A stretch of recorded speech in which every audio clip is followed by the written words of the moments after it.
My name is Ava Monroe, 32 years old. My boyfriend said his abusive ex-girlfriend wouldn't leave him alone. I offered to help. Then I hired a PI and discovered they were planning their wedding and her divorce the whole time. I replaced our wedding slideshow with their secret text messages. And now, instead of finishing my seating chart, I'm sitting on my couch with a beer, watching my ex blow up my phone from a number I haven't blocked yet. The wedding was supposed to be tomorrow. White dress hanging in the closet, centerpieces already delivered to the venue, my parents out a small fortune on deposits and catering. Instead, my apartment is quiet except for the buzz of notifications and the occasional clink of glass when I set the bottle down too hard. 2 years ago, I thought this was going to be my forever story. I met Noah at a friend's barbecue. It was one of those humid summer afternoons where the air feels thick with sunscreen and charcoal smoke. He was across the yard, laughing with a couple of guys about something to do with a broken grill, sleeves rolled, forearms streaked with grease. We got introduced over a bowl of chips. Noah, 29. Handsome in a soft, disarming way. Easy smile. He made some joke about how he'd just saved the party by fixing the propane line, and everyone laughed like he'd been the hero of the day. We clicked faster than I'd like to admit. By the end of the night, we were sitting on the back steps, talking like we'd known each other for years, about music, crappy first jobs, how we both wanted something more than just existing through our 30s. 8 months later, he moved into my place. 6 months after that, he proposed. From the beginning, he was honest about one thing, or at least he pretended to be. "There's something you should know," he said one night, while we were lying in bed and the ceiling fan hummed above us, "about my ex." I remember propping myself up on my elbow. "The one from before me?" He nodded, staring at the ceiling. "Kara, she's not well.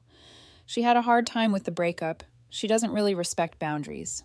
He showed me texts, late-night messages popping up at 2 o'clock a.m. "Baby, I miss you. You know you're my soulmate. I can't sleep without you." Each one followed by his reply, all neat and lined up. "Kara, stop. I'm with someone now. You need to move on. This isn't healthy." He always made sure I saw the part where he told her to stop. "I'm sorry you have to deal with that," I said, wrapping my arms around him. "She'll get tired eventually." He sighed into my hair. "I just don't want you to think I'm inviting it. I feel harassed, honestly." I believed him. Why wouldn't I? About 4 months ago, right as we were finalizing the guest list, the messages supposedly got worse. "She showed up at my work parking lot today," he said, voice tight, tossing his keys onto the counter.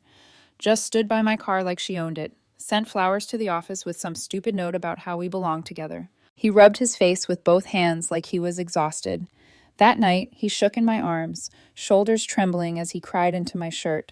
"I don't know what to do anymore," he choked. "She's ruining everything. What if she shows up at the wedding?" I stroked his hair back from his forehead.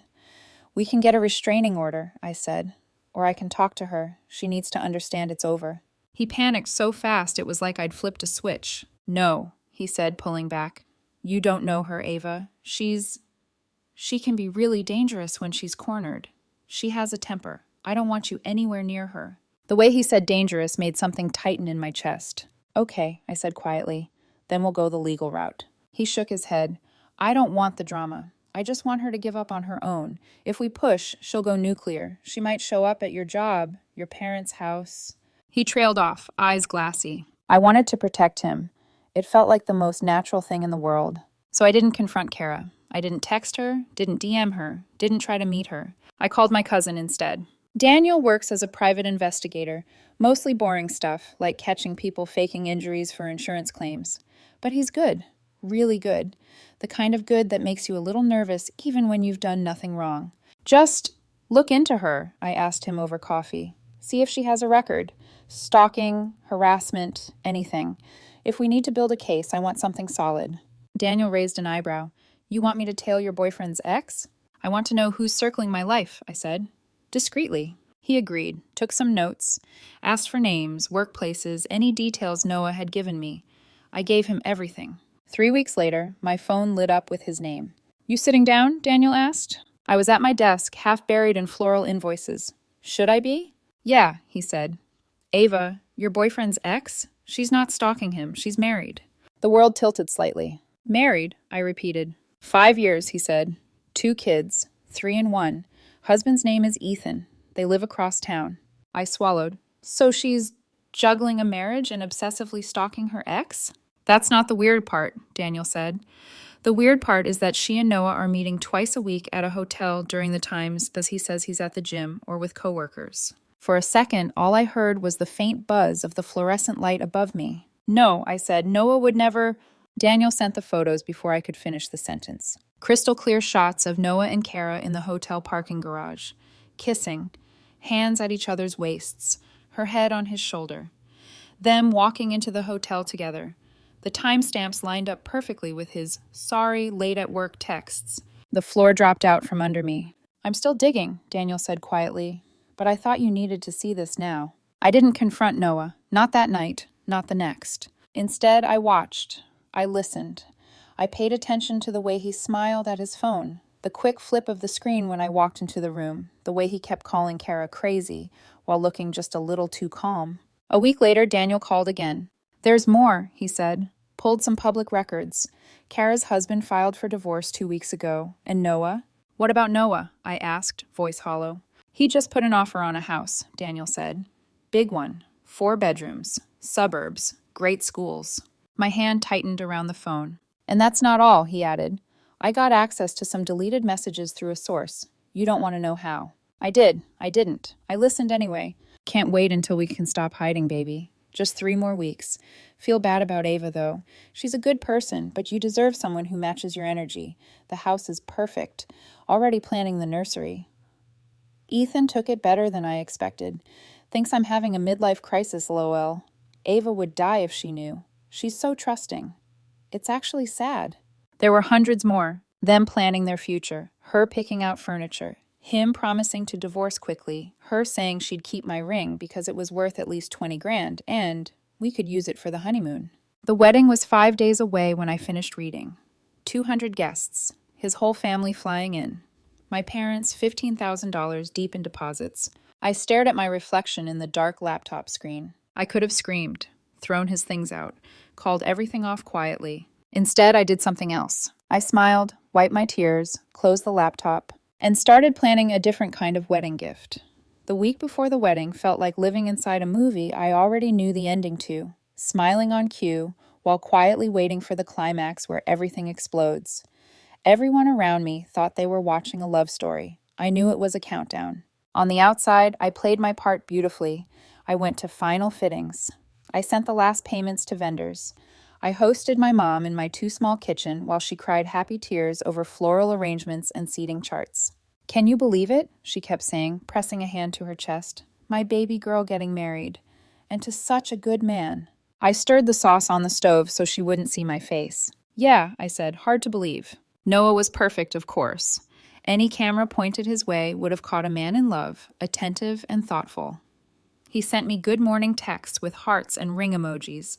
He posted photos of us with captions like, counting down the days until forever. Forever. Every time he wrote that word, I remembered his text to Kara. Just 3 more weeks. We'll finally be able to stop hiding. Feel bad about Ava. She's a good person, but you're my real future. My phone buzzed constantly that week. Not just from Noah, but from Daniel too. He kept digging. Found something else, Xiaomia, he said one afternoon while I pretended to be interested in cake samples. This house Noah put an offer on? He told the agent he and his fiancée needed room for their future kids. My throat tightened. He used my story to secure a house I was never meant to live in. Worse, Daniel said. Kara's been sending him nursery inspo. Paint colors, crib styles. She's talking about their baby like they're already pregnant. I stared down at the slice of red velvet the baker had just placed in front of me. The frosting blurred. Do me a favor, Daniel added. Don't do anything without thinking it all the way through. This is big, public, messy. I thought about it more than I've thought about anything in my life. That night, Noah and I sat on the couch, my laptop open, as we picked photos for the Journey Through Our Love Story slideshow the coordinator had recommended. He scrolled through our pictures, grinning. Oh, this one, he said, pointing at a selfie we took at a concert, his arm around my shoulders, my hair wild from the wind. You look so happy here. I was, I said. He didn't hear the past tense. We picked 20 photos together, cute couple stuff, laughing over ice cream, at a beach bonfire. He kissed my temple when we finished. This is going to make everyone cry, he said, in a good way. Later, after he fell asleep on the couch, I added 30 more slides he didn't know about. I worked silently, the only sound the soft click of keys, and Noah's steady breathing behind me. Screenshot after screenshot, his text to Kara, her messages back, the hotel timestamps, the divorce filing, the house offer with both their names scribbled in a notes app beside it like teenage doodles. Can't wait to be your wife for real this time. That line burned. I placed it near the end, right before the offer document. I kept the background music the same instrumental track the coordinator had suggested, something soft and romantic. I didn't change it. I wanted the contrast, wanted the violins to swell right as the guests read the words that gutted the story they thought they knew. The next evening was the rehearsal dinner. The restaurant was all warm wood and fairy lights, the kind of place you book when you want to pretend life is simple and beautiful. My parents mingled with his. Everyone laughing, clinking glasses, telling stories about us like we were some epic couple destined to be. Noah's mom squeezed my hands. "I'm so grateful he found you," she said. "You steadied him. You've been such a blessing to our family." I forced a smile. "Thank you," I said. "He's been a big part of my life, too." His dad, already 2 glasses of wine in, stood and tapped his fork against his glass. "Speech," he called out. "Let's hear from the bride and groom." And Noah jumped at the chance. He loved a microphone almost as much as he loved being admired. He talked about how he knew, from the moment we met, that I was the one. He joked about how I'd stolen his heart and his side of the bed. People laughed. When it was my turn, I kept it short. "I used to think I was bad at choosing people," I said, my voice steady. "But meeting Noah taught me that even if you pick wrong at first, the truth always finds its way to the surface. And when it does, you get to decide what kind of story you want your life to be." A few people tilted their heads, confused by the tone. Noah didn't notice. He squeezed my waist and kissed my cheek. Then I saw her. Kara. She stood near the back of the room, dressed simple but elegant, smile carefully measured. Ethan stood beside her, his hand in his pocket, eyes moving more than his body. Noah had introduced her to me months ago as his best friend from college, the one who never saw him that way, the one who just needed time to let go of old feelings. She walked over, heels clicking against the hardwood. "Ava," she said, giving me a quick hug that felt colder than the air outside. "You look gorgeous. I'm so excited for you guys." "Thank you," I said. "I'm glad you could make it." She glanced at Noah, and something unspoken passed between them. It was subtle, a flicker, an old rhythm. I wouldn't have seen it before. I saw it now. Her gaze returned to me. "You're a lucky woman," she said, voice warm. "He's a good man." "Yeah," I said, holding her eyes. "I know exactly what kind of man he is." For the first time, her smile faltered. Just for a second. Then she laughed it off and turned to refill her drink. Ethan stayed behind. "I'm happy for you," he said, though his voice lacked conviction. "You two make quite a pair." "We do," I said. "How are you holding up?" He exhaled slowly. "We're working through things," he said. "Trying to choose forgiveness, I guess." His words sounded rehearsed. They echoed the tone of the cryptic quotes I'd seen on Kara's private Instagram that Daniel had dug up. I wanted to tell him everything right there, wanted to drag a chair into the center of the room, set up my laptop, and press play. But the timing wasn't right. Not yet. Back at home later that night, Noah lay with his head in my lap while I ran my fingers through his hair. "You okay?" he asked, peering up at me. "You've been quiet." "Just thinking," I said, "about tomorrow." "Nervous?" "A little," he smiled. "You don't have to be. This is the easy part. We already did the hard work. Everything after the wedding is just living." I could have laughed at that. Instead, I bent down and kissed his forehead. "You have no idea," I whispered. The morning of the wedding dawned cool and gray, a thin layer of clouds softening the light. In another life, I would have called it romantic. In this life, it felt like the sky was holding its breath. My bridesmaids buzzed around the bridal suite like pastel-colored bees, fussing over my hair, my makeup, my dress. My mom cried twice before we even left the hotel. "Are you happy?" she asked, cupping my face between her hands, searching my eyes for any sign of doubt. Different answers battled on my tongue. Yes, because I know the truth now. Yes, because I'm finally about to stop pretending. Yes, because this isn't the start of my marriage. It's the end of his deception. What I said out loud was simple. "I'm ready," I told her. When we arrived at the venue, the coordinator rushed up. "Ava! Hey! Just confirming. You still wanted to handle the slideshow file yourself, right?" Yes, I said. I held up the small silver USB between my fingers. It felt heavier than it should have. I've got it right here. Perfect, she said. We'll load it in after dinner. People love those. I smiled. I know. In the mirror before the ceremony, I barely recognized myself. The woman staring back at me looked every bit the bride. Lace, pearls, polished makeup, hair swept up in something elegant and intricate. But her eyes weren't dreamy. They were clear, focused. My phone buzzed on the vanity. A text from Noah. Can't believe today is finally here. You're my whole world, Ava. Can't wait to start forever with you. I stared at the words for a long moment, thumb hovering over the keyboard. Then I typed back. Can't wait to show you what I've been working on for tonight. You're going to remember it for the rest of your life. 3 dots appeared. Then, you always know how to make things special. I love you. I set the phone down, smoothed my dress, and took one last steadying breath. Outside, the music started. The doors opened. Guests rose to their feet. Everyone thought they were about to watch a love story. None of them knew they were really here for the reveal. The ceremony was everything a wedding planner dreams of. Soft string music, a breathtaking aisle lined with white rose petals, 200 guests watching with misty eyes as if love itself had walked into the room. And in a way, it had, just not the kind anyone expected. As I stepped through the open doors, sunlight filtering through the venue's tall windows, the guests rose. Phones lifted. People whispered. Someone sniffled. Noah's face lit up as if he were seeing a miracle. He mouthed, "You're perfect." I smiled back, and for the first time, I knew a secret he didn't. Every step I took down that aisle felt surreal, like walking toward an ending and a beginning at the same time. My heart wasn't pounding with nerves, it was beating with purpose. When I reached him, he squeezed my hands. "Hi, beautiful," he whispered. "Hi," I said softly. Enjoy this moment, I thought. It's the last time you'll hold me without the world watching what comes next. The officiant began. Vows were said. Smiles exchanged. Noah's vows were dramatic, emotional, the kind of thing that would make half the room believe he'd carved them directly from his soul.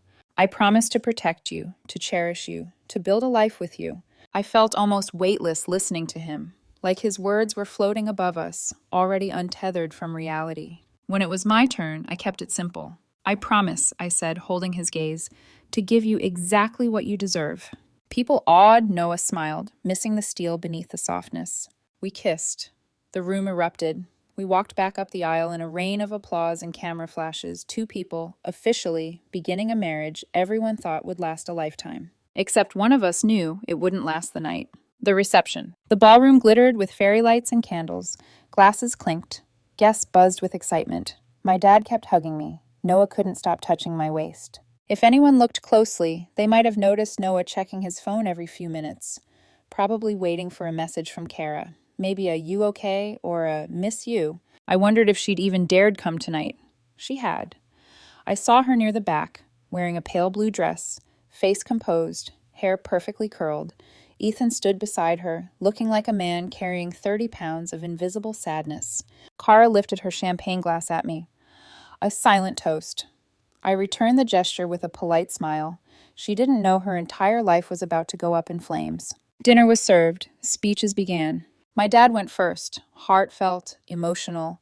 At one point he started crying so hard my maid of honor had to hand him tissues.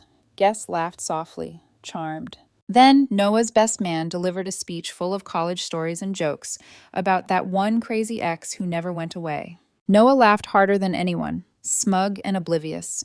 Even Kara cracked a restrained smile. Then it was time for the slideshow.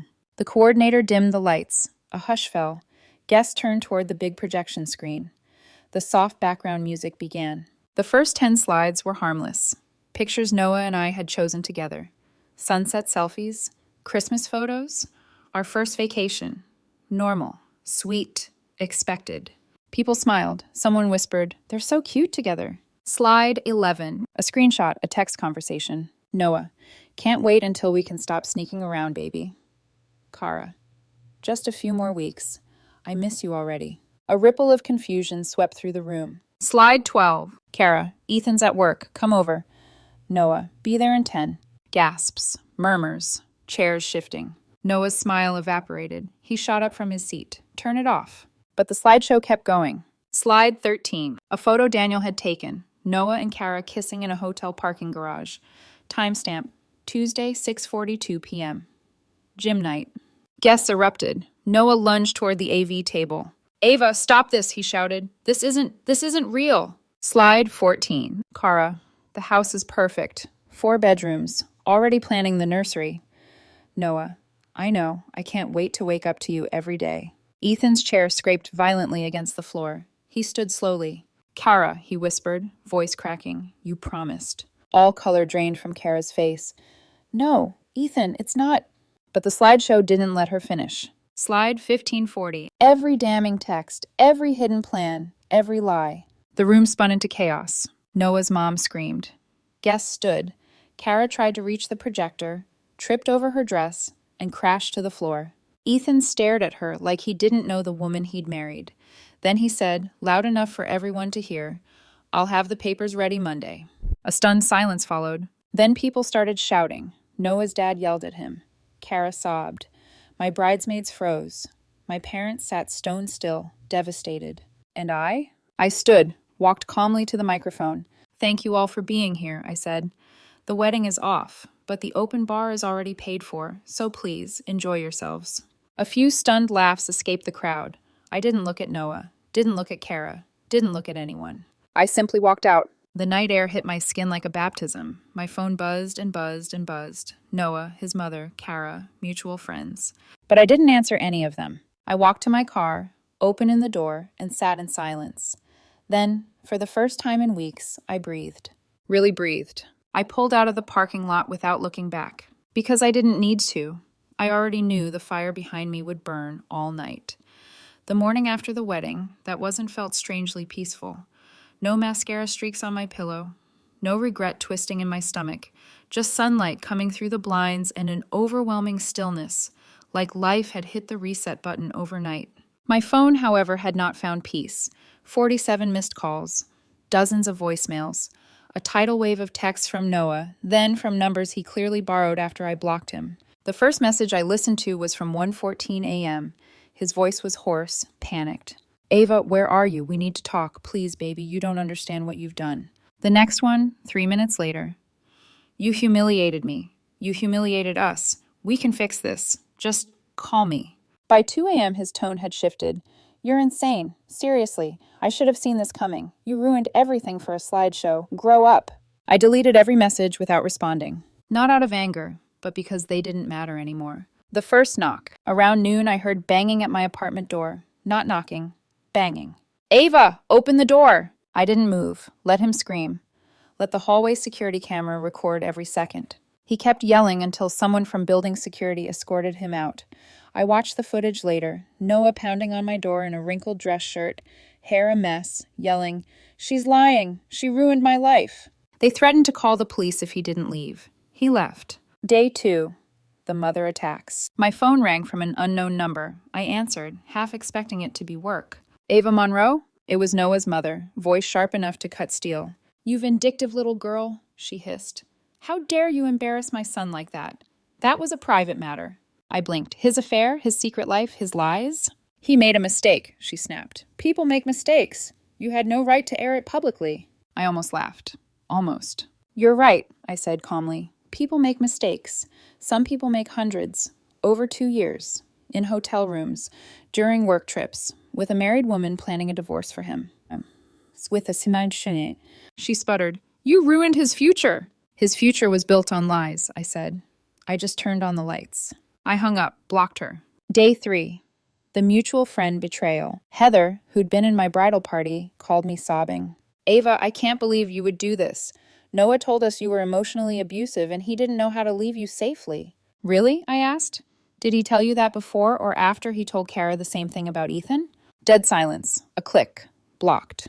But then a new message. This time from someone unexpected. Ethan. Kara's husband. He wanted to meet. Somewhere public. Somewhere neutral. We met at a coffee shop 2 blocks from my place. He looked tired, like he hadn't slept in days, but also strangely relieved. He slid his phone across the table. "Thought you should see this," he said. It was screenshots. Dozens of them. Kara begging him to give her space. Kara promising him she had no feelings for Noah anymore. Kara telling him she was dealing with trauma from the breakup. And then, photos. taken inside my apartment. Recognizable furniture, my couch, my kitchen counter.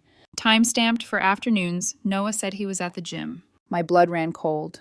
They used my home, I whispered. For months, Ethan said, while you were at work? I sat back, stunned. Not at the betrayal. By then, nothing surprised me. But at the audacity, the entitlement. Ethan continued, she said you were controlling. She said you wouldn't let Noah have friends. She said you were unstable. I laughed, actually laughed. A sharp, humorless sound. Did she tell you she was planning a nursery with him? Ethan closed his eyes. Yes. We sat in silence for a moment. I'm filing for divorce, he said. My lawyer is very good, and she's furious. Good, I thought.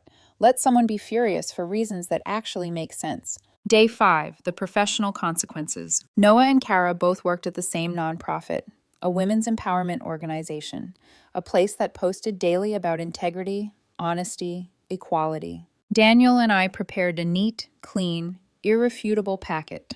Every screenshot, every hotel receipt, timestamps proving they used company hours and company funds to pay for their affair, even stolen corporate card charges. I emailed it to the board with a simple line. I thought you should know what your leadership team does during work hours. They were both fired within a week. Apparently, there was a morality clause in their contracts. Day 6, the final straw. Noah tried one last tactic. He emailed HR at my job, claiming I was mentally unstable and had publicly humiliated a coworker. The IP address traced back to Heather's apartment, where Noah was staying at the time. HR concluded the complaint was malicious and baseless. My boss pulled me aside afterward. If you can handle personal chaos with this much professionalism, she said, you're overdue for a promotion. That afternoon, she gave me one, a big one. The best part? I didn't have to do anything for the rest. Not one thing. Karma did it for me. Kara's husband filed for divorce and took the kids. Noah got hit with legal consequences over fraudulent mortgage documents. The sellers of the house they tried to buy sued him. Rentals turned him away because of his credit. He slept in his car for a while. Meanwhile, Kara moved back in with her parents after Heather kicked her out for stealing $400 from her purse. She now works part-time at a mall kiosk selling phone cases. And me? I sold the engagement ring, bought myself a vacation and a motorcycle, started therapy, started rock climbing, started feeling like a human again. Last week, Noah sent me one final message from a number I didn't recognize. I hope you're happy. You destroyed everything. I typed back, I didn't destroy anything. I just showed the truth. You destroyed everything by being the person you chose to be. Then I blocked him too. And as for the wedding venue, they offered me a free anniversary party if I ever get married for real. Maybe one day I'll take them up on it. Until then. Sometimes the best revenge isn't what you do to someone. It's simply letting the truth speak out loud and walking away while everyone finally sees them clearly.